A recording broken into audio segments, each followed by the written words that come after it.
where is away? Since we live in Vermont, we have 3 categories for our waste. We have trash, recycling, and compost. Now we're going to take a look at where all of that stuff goes after it gets picked up from our homes, our schools, and our businesses. Let's start with trash. This is the Triple T fleet of trash trucks. All of these go out on any given day to pick up our trash in many different towns of Windham County. Then they arrive at the Triple T transfer station, where all of that trash gets spilled out onto what's called a tipping floor. In order to get the trash ready to transport all the way to Vermont's last landfill, they have to crunch it down to fit the load into the roll-off container. Goodbye, trash. Good luck on your journey.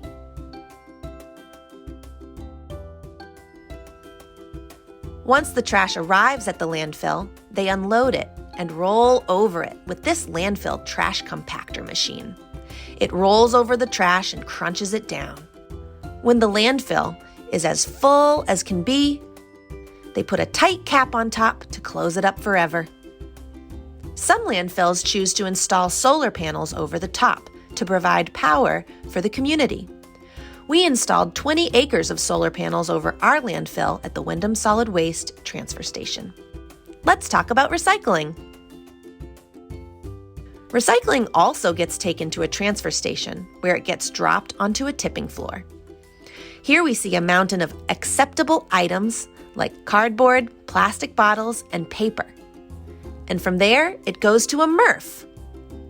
MRF, spelled M-R-F, stands for Material Recovery Facility. In this big building, plastic, paper, glass, and metal is all separated into the right category. They use lots of machinery, including magnets and some new technology which identifies the right type of plastic and puts it in the right pile. Most importantly, though, MRFs employ a lot of people. Real people work in MRFs every day, separating our junk. So let's make sure that we clean it out as good as possible so that no one gets hurt or more dirty than they have to. After everything gets separated, it gets put into these large, tight cubes called bales. Bales of aluminum cans can be turned into things like bicycle frames. Bales of cardboard can be turned into food packaging. Don't even get me started on what plastic can be turned into. Recycled plastic can become hats, and it can even become sneakers. Now let's talk about compost. You can compost anything that used to be alive. Composting typically starts in the kitchen where we separate our food scraps. You know, the stuff we don't or can't eat. This giant pile is what finished compost looks like, and it smells a lot like earth. Can you believe that used to be food? But how does composting actually work? Well, all of these food scraps and paper materials get dropped off at our compost field at Windham Solid Waste. Then we come along and we cover it with something that can weigh it down so it doesn't blow away and so that it can heat up. Right now, our friend is covering this pile with leaf mold made from decomposed leaves. After the leaf mold goes on top, the pile heats up quite a bit. Over time, the pile is visited by many insects and microbes, which eat up all the remaining food and heat up the pile so that it can turn into finished compost.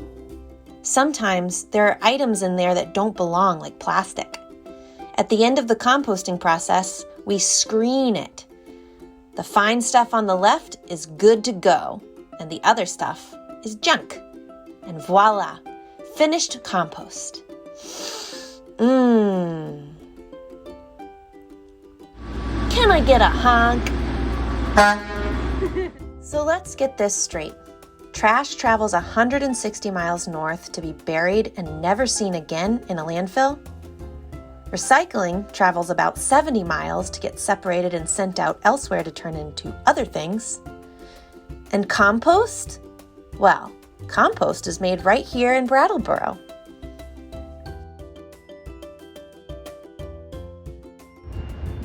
Thanks for doing your part to keep the waste stream clean. Thank you to everyone for watching this video, and thanks from me, Alex, your host.